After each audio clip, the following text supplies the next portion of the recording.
Shield Hero is back with the season 3, baby. Whew, I'm actually feeling pretty good about this. Actually, I know, I know. Season 2, a lot of people don't like season 2. It did feel like a downgrade. I'm not going to lie, it felt like a downgrade. There wasn't much stride or purpose, and a lot of things really felt rushed. I'm not going to lie, it really did.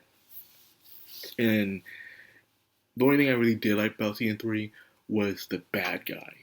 The dude, I can't remember his name, but it was still entertaining, the bad guy on it. He was just this guy who was pitiful, but he didn't have no full sympathetic backstory and like that. He just felt like he was owed everything. He wanted to take everything, and that is it. And like finally, a villain that's like this, a main villain that's like that. He just wanted to take everything, just treat everyone like scum and trash. I enjoy that. Okay, I did. It's rarity for us to get those villains like that anymore in entertainment. And sometimes you just want a villain like that, a scumbag. So I enjoy that. The Taurus thing in the CGI did slow us down a bit. I'll admit that, definitely. But season 3, however, seems to be pretty good. But however, the question is how many people are still on board? How many people are still on board for season 3 after the downfall that was season 2? I'm still here, so I might as well finish it off, actually. So here we go. Now, Fumi and the gang are back, but things seem to get bigger and bigger when it comes to trouble. The waves are being held off, but however, these guardian beasts are going to be starting running amok. The Taurus already did its damage, but it's gone. But however, thanks to that, the Phoenix will come, and now they have to prepare for that. And that's just one of their many, many problems after watching this episode. This episode was definitely a huge lore dump. I can tell you that right now. Not lore dump, but more of a information dump of this is what's going on, this is the situation, and this is what's happening all over the place. And I do love the politics that happen here. The politics and the business definitely was the outstanding part for me of this episode, because I'm always been interested in the politics and history and economics of certain worlds and see how they function with it. So it's very fascinating for me. I will say so myself. And what's the situation? You always realize political powers will forge a team, alliance, or a bill to stop a certain occurrence from happening. But then when that occurrence leaves, they realize they can profit off of this idea, so they give it reasons to stay for so long, even though its job is done. They do this all the time. We got the freaking FBI for crying out loud. The FBI was been supposed to be gone after their job, but they're still here. They'll become the lapdogs for the government. That's all it is now. A lot of things are still here that were supposed to be one time or for a little while, but they stayed and they never left because they realized they can benefit off of that situation. So what's happening now is that after the Taurus fight, those nations that was an alliance are still there, and they're saying, "Hey, what we can do here? Let's see what we benefit from this." We're not going to invade a country or anything. We're just sitting here. Yeah, just sitting, and it can go for a while. They can just be an intimidating force, ask for trade or ransoms. The list goes on. I would say so myself. And now to mention the three stooges, the three idiots, are now gone missing after their screw up last season of being captured. Now they're gone missing, hiding themselves in shame.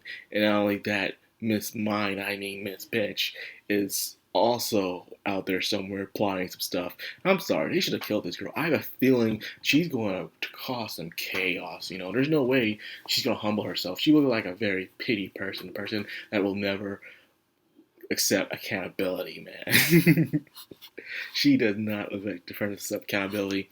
I can already tell she's going to bite them in the ass down the long run, and I hate to see how it happens. And knowing how irony happens in these kind of things, I believe who's going to take the damage from her backlash.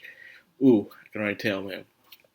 But anyways, there's also a talk of the other heroes. The other heroes that are supposed to be here, that they're also lost connection with. So once again, Nafumi has no help at all, besides the backing of the kingdom, but even though that itself is not enough. They need powerful heroes, powerful warriors. And also, not to mention the slave thing. Nafumi's trying to collect all the slaves that were once part of Ortelia's village, but however, they're scattered. Thanks to his idea that he did in the kingdom by redoing the acceptance of demi-humans and also the worshipping of the four heroes now. Of course, this idea will take long to accept among the people. Some people are okay with it, while others are not. These people were trained and indoctrinated to only love the three heroes and hate the shield hero and demi-humans. And it takes a long time to get rid of brainwashing. It takes down generations from generations. You might even change that generation. It might be the next people that are born will go into accept it. We're not. It's the rules aren't really here for them. It's for the next children that will be born, and so on and so forth. So it will take some time for that to happen. Now, what we did caused the children, the slaves, to be separated across, the lands, and mainly in Zeltobe. Zeltobe is the place they have to go to get these slaves. So they're there, and people will be very, very fascinated with this arc. This arc is the underground battle arc, I like to call it. Underground Coliseum, Dark Coliseum, the black market, that kind of stuff, The stuff where you want to make some real effing money, but any way you can get it. I need something more lurid than drugs. But anyways, the thing I've always learned about the black market is, despite how devious it may sound, you will get a guarantee customer satisfaction from them. These people don't play, because if you do play around, you ain't gonna be living. But anyways, Nafumi's there. They're at the auction and showing what happened. These people are selling slaves there. They're making a profit. You don't even have to say that demi-human. The demi-human doesn't have to be from the village that Nafumi and them are trying to recreate. As long as they do is say the name. The name that the shield hero is over that village is causing them to rise in value now. The value of those slaves are very pricey compared to what it was back then when Afumi bought Reptilia. It worth more, When you put a very popular name on something, it can be an off-brand mouse or whatever, off-brand headphones. These are skull candies. And these skull candies are pretty cheap, But then, and they have good quality, good beat sounds. But then you'll have the stupid B on it. Beats. I don't know what it is, but I always hate Beats. My dad bought me Beats years ago, the high quality Beats, and I hated them. And I asked him how much they cost, and he told me how much they cost. I'm like, what the hell is wrong with you? These things aren't all that, and they suck. They didn't even last that long and stuff. The stuff tore off quickly. This is not quality, okay? The only reason why that equipment is expensive is because the name from Dr. Dre and Apple and all the other stuff that happened with it.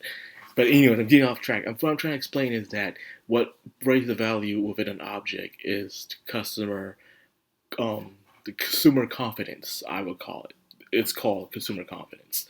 And it's when people know a brand or name, and if that brand or name is on it or with it, people will want to get it because it's familiar. Therefore, the prices in it will go up. You can buy some good off-brand stuff that's actually good or even better than name brand stuff. But since it's not well known, it's not that expensive. But then you got that name brand stuff. You want that name brand stuff to show off to the people. Look how good it is. I know I'm talking business, like I said, I am fascinated with the economics and the politics and the business when it comes to these kind of things. And it's just, I've always been fascinated with this kind of stuff. And so the value of it raised. So that little girl up there is not even from the freaking village, but yeah, she's being sold off like she's the next high-priced slave girl. But hey, whatever. So now Fumi's here trying to collect the slaves by getting more information and infiltrating the black market by going to the underground Coliseum. And they have to go into the roles of three by pretending to be the Dark Horse, faking weak, and then rising up and being up the bad guys. Well, opponents. But we got some interesting characters now. We got a little hot mama. Yes, everyone's calling her hot mama on Twitter. That shows up and she likes to drink. And then we got this kid he's staging matches and he's getting paid for whatever it is. It looks like a letter in a bottle or probably an antidote or something. Whatever it is, I am sold. This already looks like it's going to be more exciting than season 2. So I cannot wait. And that's all I got for the review. Now, for what else I'm going to review and talk about for this season of fall, I don't know. There's a lot that's out, but I don't know what to really talk about, to tell you the truth. We'll see. We'll see. I already know I'm going in for Shield Hero and stuff. And this is part 1, by the way. Part 2 will probably come out later on. Well, will come out later on. Probably like 2 or 3 seasons from now. But yes, I am excited. This looks good, shaping up. I guess I'll be reviewing Shield Hero on Saturdays from now on. And I'll see what else I'll be reviewing throughout the week. I just need to catch up. There's a lot of anime I've yet to watch, and I just need to catch up on it. Like that. So, with that being said, I hope you guys enjoyed this video. If you did, like, comment, subscribe, and of course, hit that bell icon. This has been Madcrownxox on Anime. Signing out.